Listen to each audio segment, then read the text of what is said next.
JPA का जो pre defined है, प्री डिफाइंड फंक्शंस जितने भी है, प्री डिफाइंड मेथड्स जितने भी होंगे वो यूज करना है। अभी जेपीए में प्री डिफाइंड मेथड्स कहाँ से मिलेंगे, जो पहले से अवेलेबल है, ये भी हम डिस्कस करेंगे। Then find by, find by methods होंगी, फाइंड बाय मेथड्स ये करना है हमें। और तीसरा है कस्टम क्वेरीज, या हम इसे नेटिव क्वेरी भी चला सकते हैं इस तरीके से।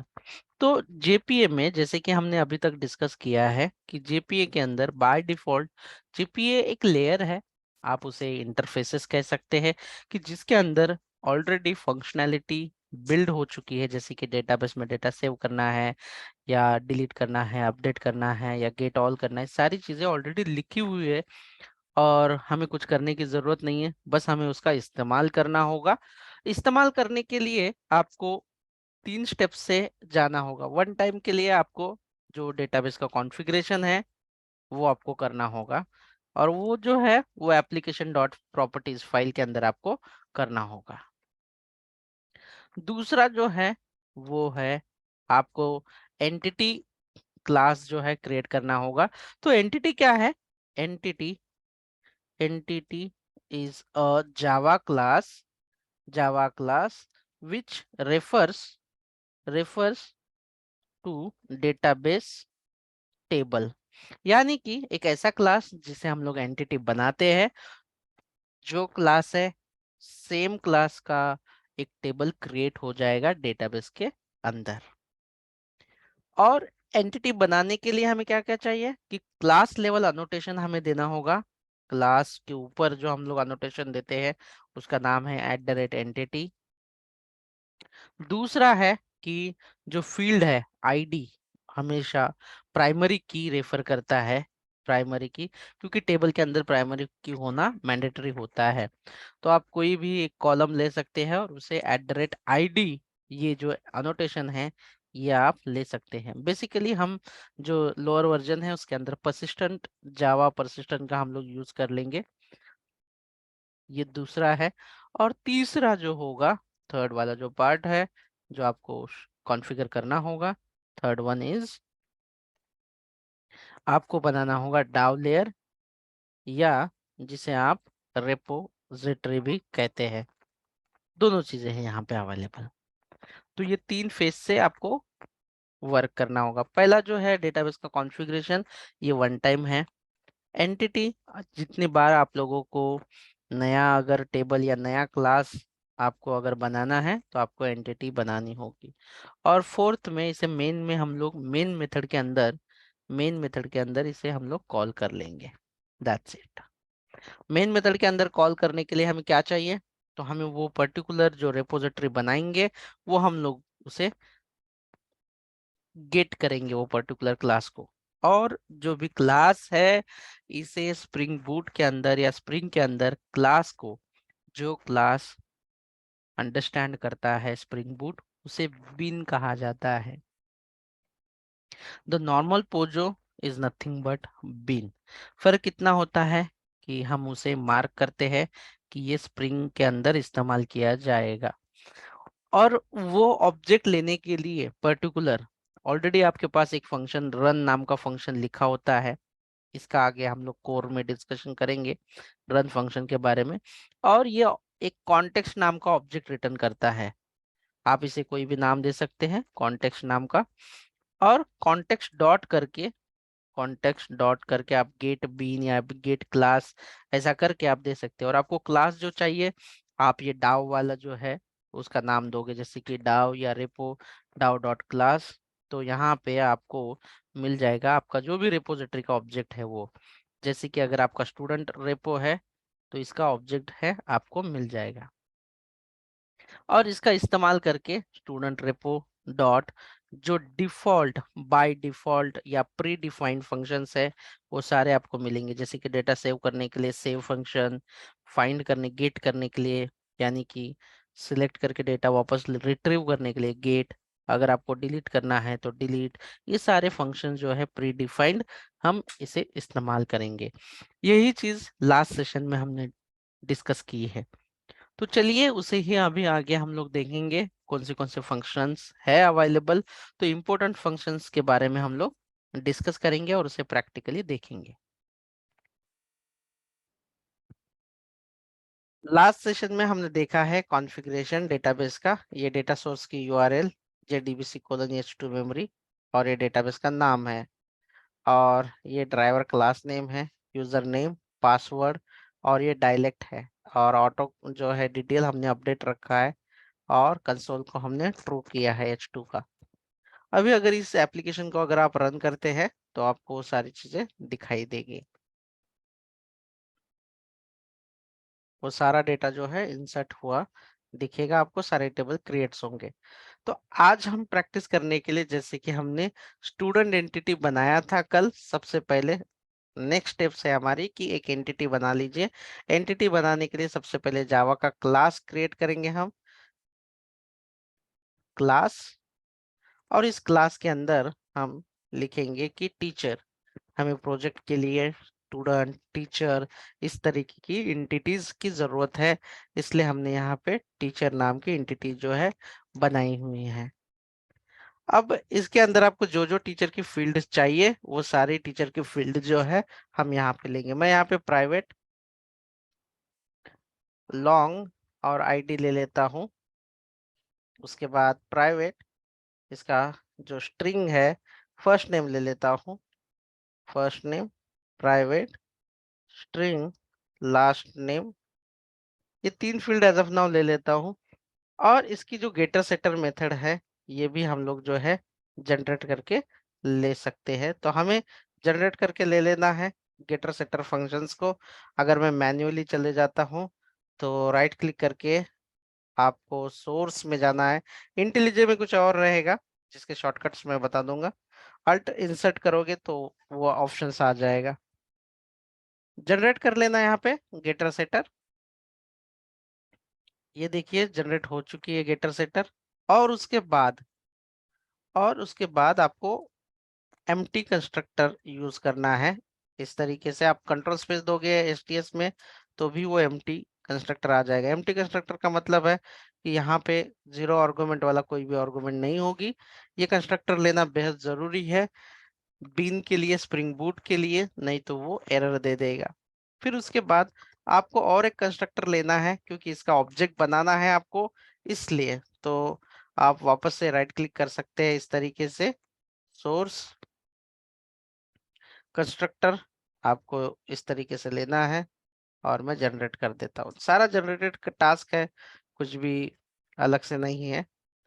और ये गेटर सेटर और कंस्ट्रक्टर की जरूरत लॉम्बॉक, प्रोजेक्ट लॉम्बॉक कॉन्फ़िगर करने तक ही है। बाद में अगर हम लोग एक बार अगर कॉन्फ़िगर कर लेंगे लॉम्बॉक को, तो हमें ये जनरेट करने की जरूरत नहीं होगी और हमारा क्लास नीट एंड क्लीन दिखेगा, जो आगे हम लोग देखेंगे जब आप लोग एक बार हैंड्स ऑन होंगे इसके ऊपर। तो ये नॉर्मल जावा का क्लास है। इसे आपको अगर एंटिटी बनाना है तो यहाँ पे एक अनोटेशन पुट करना होगा, @एंटिटी, और जावा परसिस्टेंस का एंटिटी ले लेना। और ये जो आईडी है यहाँ पे आपको मार्क करना है आईडी, इस तरीके से, ऐसे। मैं इसे सेव कर देता हूँ। बस ये बन गया entity.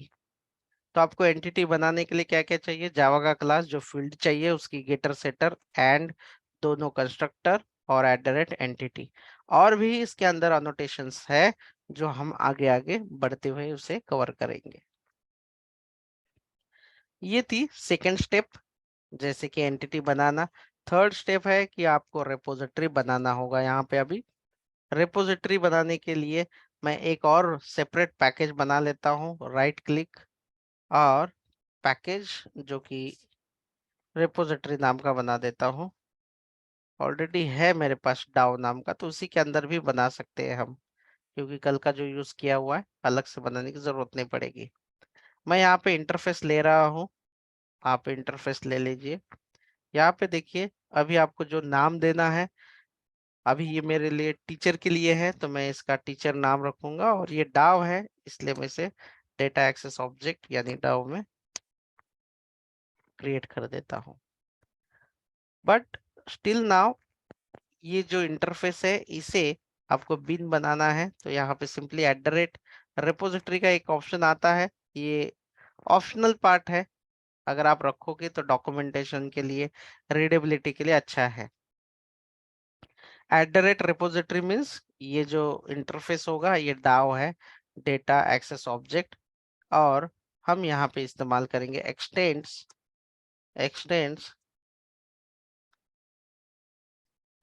CRUD repository. CRUD repository ये बेसिक वाली JPA का इंटरफेस है, और इसका भी सुपरसेट आप अगर आप यूज करते हैं JPA रिपोजिटरी, जिसके अंदर सारे फंक्शनैलिटी अवेलेबल है। मैंने शुरुआत की है JPA रिपोजिटरी से, और JPA रिपोजिटरी में यहाँ पे आपको 2 पैरामीटर देने हैं। पहला, आपके एंटिटी का नाम, जिसके लिए आप डाव प्रिपेयर कर रहे हो। अभी मेरी टीचर डाव है, तो मेरे एंटिटी का नाम क्या है, यहाँ पे मैंने कौन सा नाम बनाया हुआ है, कौन सा क्लास है यहाँ पे एंटिटी का, टीचर टीचर टीचर है, तो यहाँ पे हम लोग टीचर एंटिटी ले लेते हैं। और टीचर के अंदर यहाँ पे ध्यान से देखो कि जो भी हमारा प्राइमरी की है यानी आईडी, ये @ID अनोटेशन जिस भी वेरिएबल के ऊपर दिया है उसका डेटा टाइप कौन सा है, लॉन्ग है, तो मैं यहाँ पे उसका डेटा टाइप मेंशन करने जा रहा हूँ, लॉन्ग, ऐसे सेव। तो ये बन गया है हमारा रिपोजिटरी। देखिए कोई भी कोड नहीं है इसके अंदर। हाइबरनेट में आपको पर्टिकुलर कोड लिखना पड़ता था 5-6 लाइन का, अगर और डेटा डालना है तो 10 लाइन का कोड जो है लिखना पड़ता था। लेकिन ये JPA है, इसलिए आप देख रहे हो आपके हिसाब से यहाँ पे क्लास के नाम में 0 लगभग लाइन्स है, इसके अंदर कोई भी लाइन है नहीं कोड की। देन स्टिल ये डेटाबेस के साथ कनेक्ट होगा, डेटाबेस में डेटा इंसर्ट करेगा, रीड करेगा, डिलीट भी करेगा। तो चलिए तीसरी जो स्टेप है, मतलब कि फोर्थ वाली, मेन मेथड के अंदर आने के बाद आपको यहाँ पे एक ऑब्जेक्ट मिला होगा, ये वाला object, context object. By default ये ऑब्जेक्ट होता नहीं, आपको बनाना होगा ऐसे।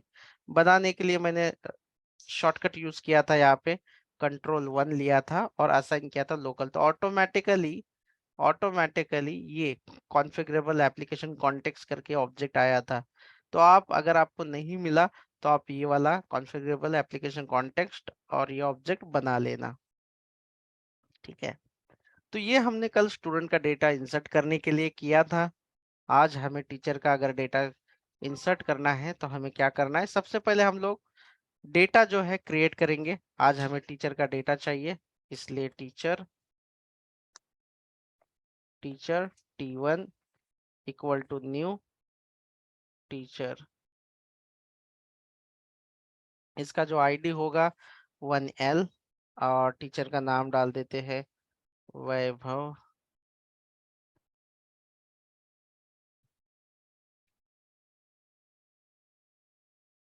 और ये ऑब्जेक्ट क्रिएट कर लेते हैं C। ये पहला टीचर बना दिया हमने। आप मल्टीपल टीचर भी बना सकते हैं। टीचर का दूसरा ऑब्जेक्ट T2, दूसरे टीचर की इंफॉर्मेशन बना देते हैं हम, आईडी रहेगा 2L। लॉन्ग है इसलिए मुझे L देना पड़ रहा है, अगर इंटीजर होता तो सिर्फ 2 से काम चल जाता था। ओमकार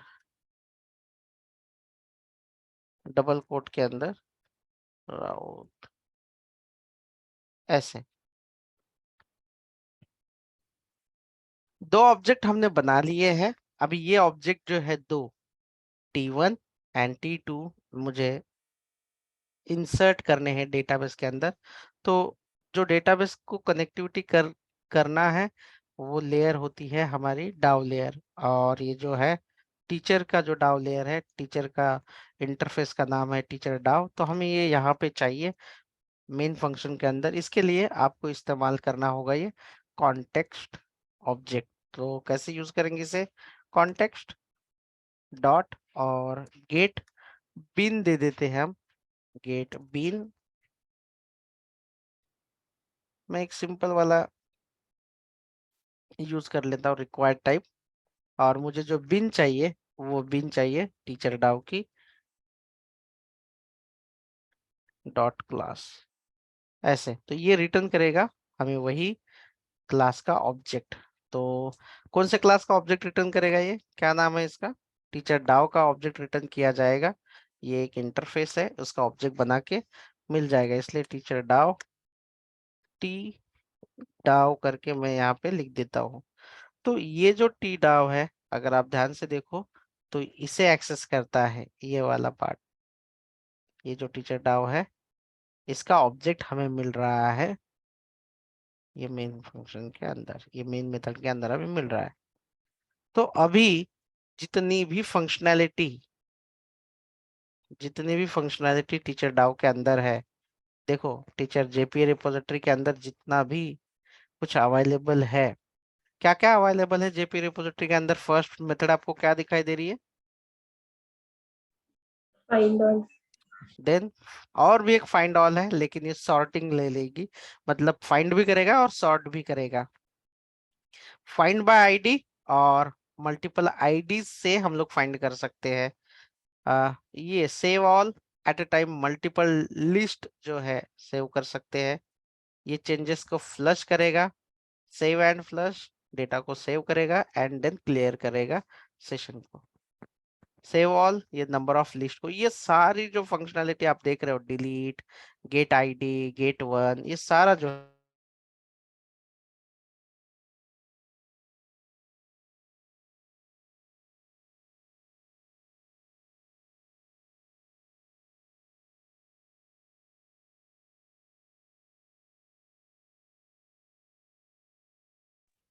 हाँ, तो गेट बाय आईडी ये सारा जो है, ये हमने इनहेरिट कर लिया है टीचर डाउ में, इसलिए अभी अगर मैं कहीं पे भी ये टीचर डाउ का ऑब्जेक्ट बनाऊंगा तो उसमें वो सारी मेथड्स अवेलेबल होंगी। तो ये मेन फंक्शन के अंदर एज ऑफ नाउ फिलहाल तो मैं मेन के अंदर यूज कर रहा हूँ, लेकिन आगे चल के हम लोग इसे अलग अलग जगह पे यूज करने वाले हैं। फॉर द प्रैक्टिस पर्पज के लिए हम लोग मेन फंक्शन में यूज कर रहे हैं। तो जैसे ही मैं टी डाउ करूंगा, ये देखो टी डाउ डॉट लिखने के बाद ये सारी मेथड्स आपको दिखाई देंगी, दिख रही है। आपने तो कुछ भी नहीं लिखा ये टीचर डाउ में, देन स्टिल वो इनहेरिट हो गई जेपी रिपोजिटरी से, और आपको ये सारी मेथड्स अवेलेबल है। अभी अगर कोई ऑब्जेक्ट आपको सेव करना हो, इस तरीके से अगर आपको सेव करना हो, तो पहला ऑब्जेक्ट कौन सा है, टी1, उसे आप सेव कर दो। देन उसके बाद आपको लगता है दूसरा भी ऑब्जेक्ट आपको सेव करना है, तो लिखो सेव और टी2 को भी सेव कर लो। इस तरीके से आप दोनों भी ऑब्जेक्ट को सेव कर पाओगे। हमने कुछ कोड लिखा है यहाँ पे, नॉर्मली सेव करने के लिए सेव फंक्शन का कोड हमने लिखा है यहाँ पे। सेव का लॉजिक हमने लिखा है या इनबिल्ट है ये, इनबिल्ट। जी हाँ, तो हमें उसमें कुछ खास करने की जरूरत नहीं होती, सारी जो चीजें रहती है इनबिल्ट होती है। बस हमें थोड़ा सा ध्यान देके समझना होगा, क्योंकि हम नहीं कर रहे, एप्लीकेशन इंटरनली उसे हैंडल करता है। तो अभी जो जैसे ही मैं इसे रन करूंगा, जैसे ही मैं इसे रन करूंगा, रन,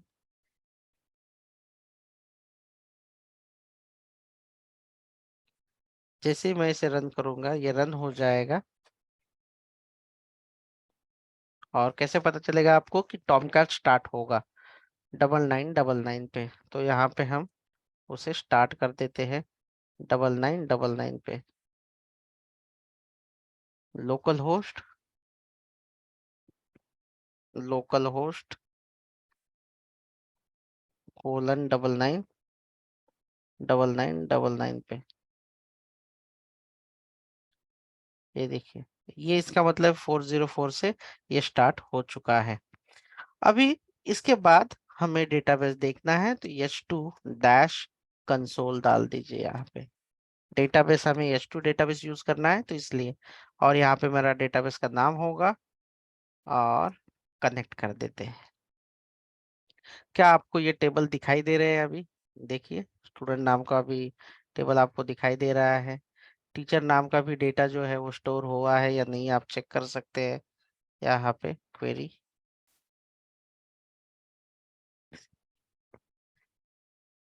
क्या ये डेटाबेस में जो टेबल से इसके अंदर डेटा आ गया? कहाँ से डेटा आया? आपने इसके अंदर स्टोर किया है। इफ यू वांट मोर, अभी ये जो फंक्शनैलिटी थी सेव, इसी को हम लोग क्रिएट वाली फंक्शनैलिटी कहते हैं। लेकिन अगर आपको पूरा डेटा गेट करना है, रिट्रीव करना है मल्टीपल डेटा, तो भी अगर आप टीचर का डेटा रिट्रीव करना चाहते हो तो tdow डॉट, यहाँ पे आप लिख सकते हो फाइंड ऑल। फाइंड ऑल लिखने से डेटाबेस में से जितना भी डेटा है वो सारा डेटा अवेलेबल होगा, और वो डेटा आपको स्टोर करना होगा किसी लिस्ट के अंदर। तो मैं यहाँ पे लिस्ट ले लेता हूँ, और लिस्ट होगी ये टीचर की, क्योंकि ये टीचर की लिस्ट होगी, इसलिए मैं यहाँ पे लिख देता हूँ टी लिस्ट इक्वल टू, देखिए ये टीचर की जितने भी डेटा डेटाबेस में अवेलेबल है, ये कोड है। ये मैंने, ये जो टी डाउ डॉट फाइंड ऑल कॉल किया है, ये क्या करेगा call? All, it will fetch all data from database, it will fetch data from database. बस इतना ही लिखना है।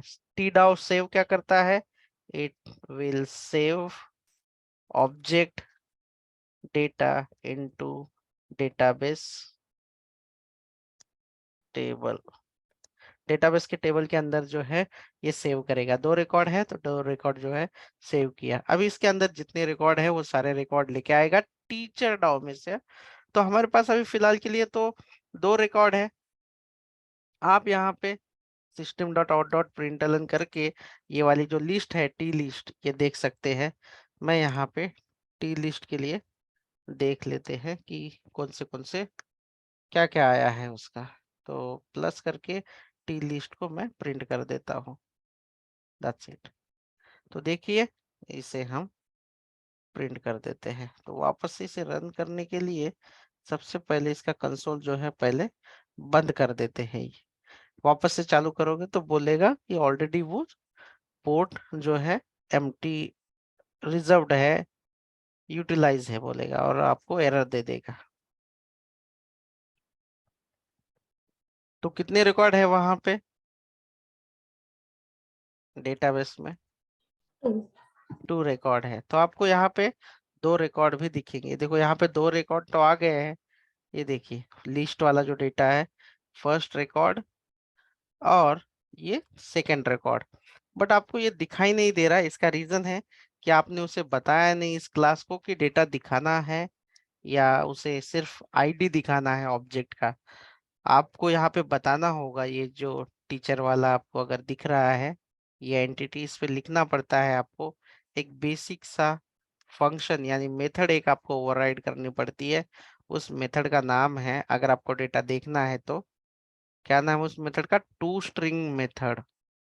टू स्ट्रिंग मेथड आपको लेनी होगी, ताकि आपको वो डेटा दिखेगा। मैं वापस से, आप देखो यहाँ पे ध्यान दो, ये कैसे दिखाई दे रहा है? अभी टीचर एट आईडी, इसका हैश कोड है ये। अगर आप किसी भी ऑब्जेक्ट को प्रिंट करोगे डायरेक्टली तो उसका हैश कोड दिखाई देगा। लेकिन आप अगर उसकी टू स्ट्रिंग मेथड लोगे उस पर्टिकुलर क्लास में, तो कैसे दिखाई देगा? ये teacher ID, ID variable, first name, ये ऐसे वेरिएबल में डेटा आप दिखाई देगा। मैं इसे बंद करके वापस से चालू कर देता हूँ तो आपको अच्छे से आप दिखने लगेगा।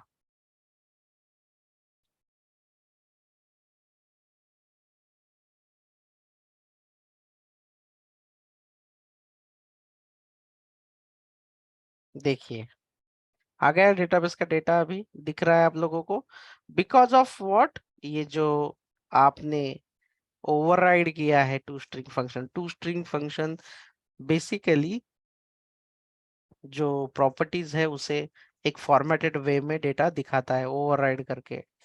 तो देखिए आपको ये दिख रहा है। इसकी जगह अगर मैं कुछ और नाम भी डालूं तो वो भी दिखाई देगा, बट हमें जो है वही चाहिए यहाँ पे। तो ये हमारा ऑपरेशन था, गेट ऑल वाला ऑपरेशन था हमारा। गेट ऑल फंक्शन को हमने यहाँ पे देखा है।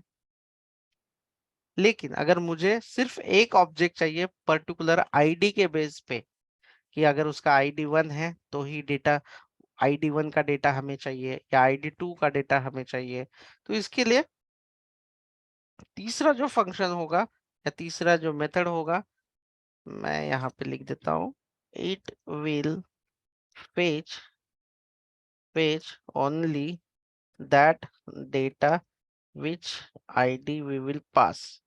यानी कि जो आईडी पास करेंगे वही डेटा हमें दिखाई देगा। तो कौन सा ऐसा है, तो आप यहाँ पे वापस से जो आपका डाव लेयर है जो डेटाबेस के साथ कनेक्ट होता है, जिसका नाम है टीचर डाव डॉट, और मैं यहाँ पे फाइंड बाय आईडी कर देता हूँ। देखो यहाँ पे मैं फाइंड बाय आईडी कर देता हूँ, और आपको जो आईडी चाहिए 1L मैं यहाँ पे पास कर देता हूँ। 1L में कौन है, अभी कौन सा डेटा है 1L में? वैभव जी बिल्कुल, तो वैभव सी जो है वो डेटा यहाँ पे आ जाएगा। तो अभी ये जो डेटा निकालेगा, तो इसका जो रिटर्न टाइप है फाइंड बाय आईडी, ऑप्शनल इसका रिटर्न टाइप होता है। अगर मैं दूसरा और एक ऑप्शन है टी डाउ गेट वन करके, ये वाला, तो ये भी यूज कर सकते हो। ये नॉर्मल, ये रिकमेंडेड नहीं है। ये जब शुरुआत में जब जेपीए आया था तब आया, ये डेप्रिकेटेड हो चुका है, मतलब कि ये आप इस्तेमाल ना करो, ऐसा कह रहा है वो। इट इज अ डेप्रिकेटेड, नहीं इसमें हम लोग फाइंड बाय का इस्तेमाल करते हैं। अभी इसमें एक ही ऑब्जेक्ट आएगा, मतलब एक ही रिकॉर्ड जो है आपको मिलेगा, और वो कौन से टाइप का मिलेगा, मैंने कौन से डाव को कॉल किया हुआ है, टीचर डाव को कॉल किया हुआ है। तो टीचर डाव जो है वो टीचर का ही ऑब्जेक्ट रिटर्न करेगा, वही टेबल में से डेटा आपको रिटर्न करेगा, और जिसका आईडी 1 है वो वाला। तो इसके लिए टीचर का जो teacher found data that's it, ये जो भी डेटा मिला है वो हम प्रिंट करके दिखा देते हैं। 1 एक ही डेटा मिलेगा इसमें सिंगल, तो मैं यहाँ पे लिखता हूँ सीसो found data by ID plus found data. इसे हम रीरन कर लेते हैं।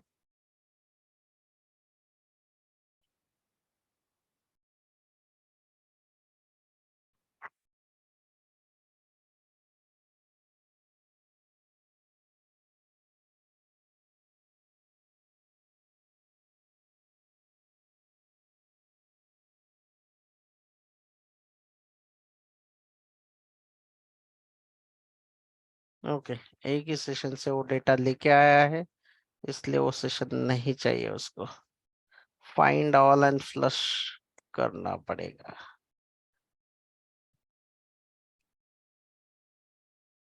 ये डेप्रिकेटेड किया हुआ है, जिसकी वजह से इशू देगा।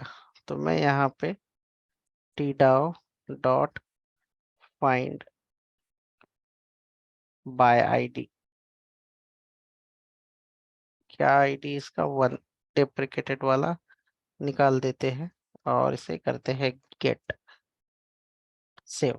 तो अब यहाँ पे ये जो है ऑब्जेक्ट रिटर्न कर देगा जो 1 वाला है, दैट्स इट। तो इस यहाँ तक जो क्वेश्चंस है, स्क्रीन का आ गई।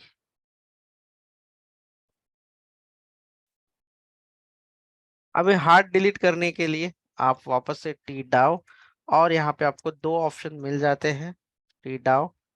अगर मैं यहाँ पे डिलीट रख देता हूँ तो ऑब्जेक्ट पास करके भी कर सकते हो, डिलीट करके भी सकते हो, डिलीट बाय आईडी, ऐसे बहुत सारे ऑप्शन है।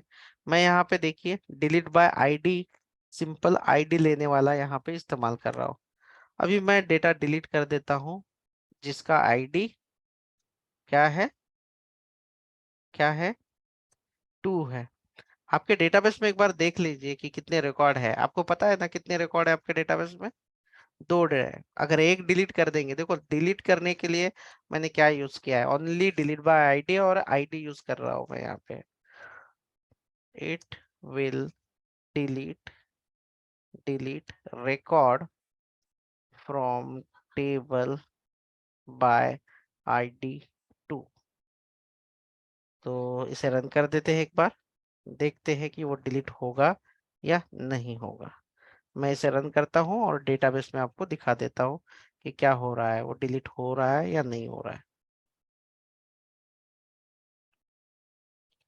अभी चलते हैं डेटाबेस में और चेक कर लेते हैं एक बार इसका रिकॉर्ड कि डिलीट है या नहीं है।